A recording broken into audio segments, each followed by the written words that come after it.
Hi everybody, it's Andrew Bebb with Midwest Fishing Club, and today I wanted to start a new series of beginner fishing videos.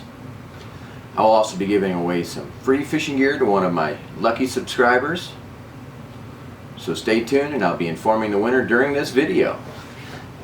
Basically with beginners, I thought I would start out with one of the most basic and most important aspects of fishing, the fishing rod. I mean, let's face it, it's hard to go fishing if you don't have a fishing rod. I'll only be talking about two of them today. In fact, I mean, there's ice fishing reels and rods, and there's fly rods and specialty rods and saltwater rods. Today I just want to strictly go with beginners. There's really two types of rods for beginners. You're either going to have a bait cast or a casting rod like this, or you're going to have a spinning rod, which looks more like this. Okay, now it's time to look at the rods. This is a casting rod. Casting rods have certain attributes. One of the most key common denominators on casting rods is you'll notice the lines on top, so are the eyelets. Reels on top, you have a trigger grip. Usually they call it a pistol grip or a trigger grip.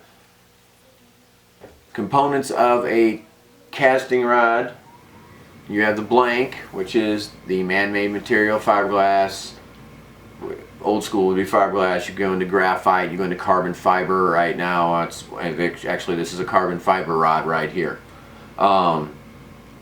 with a bait casting reel on it. Bait casting reels have they have larger eyelets in the back to smaller. But it's not a very big eyelet. I don't know if you can tell how big that is, but it's not real big. When you get into spinning rods, they get much larger, and I'll explain why. But your line's going to be on top, your crank's going to be on top, reel's going to be on top, and you're going to crank with your right hand when you reel in. Now, the other kind of fishing reel that will go on a casting reel is this is a bait caster, and you can also go with a spin caster.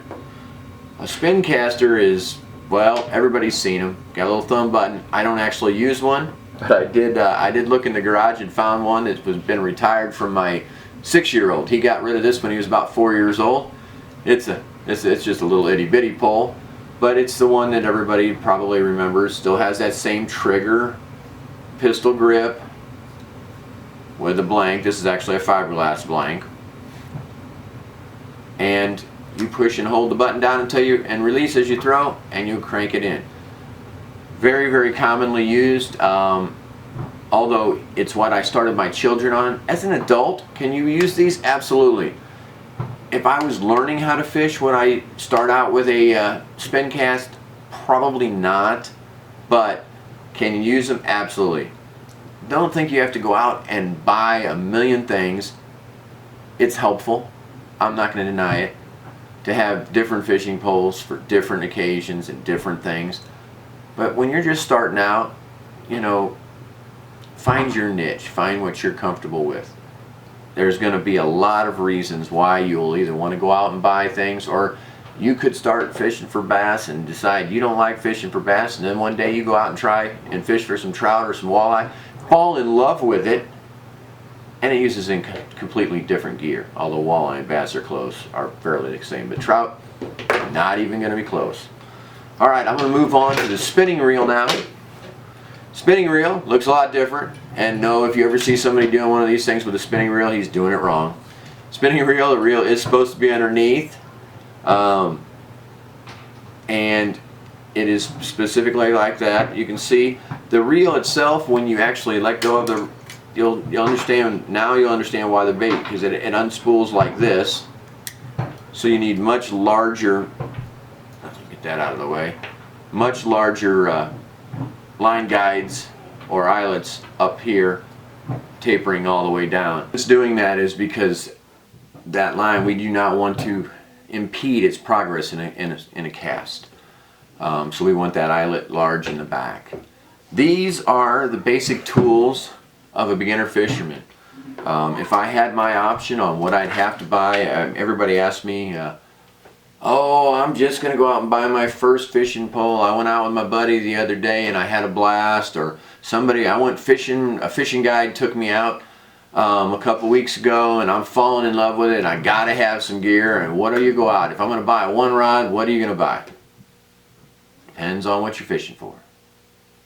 But if you're looking for something, if it was me and I'm fishing for bass and bluegill, I mean, and walleye and pike when I can find them, and you know, catfish and everything else under the sun. Of course, bass is my number one. But